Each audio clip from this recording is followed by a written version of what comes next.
প্ৰিয় দৰ্শক, নিজে ৰান্ধিলে আত্মবিশ্বাস বাঢ়ে। তেল গৰম হৈছে, পাঁচফোৰণ দি দিছোঁ, তেজপাত ফালি তেলত দি দিছোঁ। কুটি ৰখা পিঁয়াজখিনি দি দিছোঁ।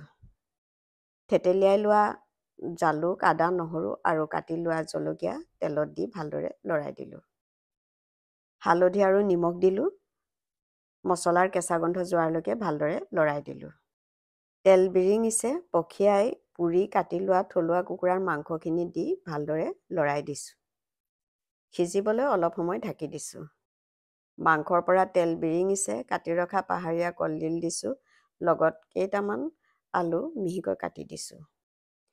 আটাইখিনি ভালদৰে লৰাই অলপ দেৰি ঢাকি ৰাখিলোঁ। এইফালে ধনিয়া গজিছে আৰু এই ধনিয়াখিনি খাই আছোঁ। অলপ ধনিয়া মই উঘালি ল'লোঁ।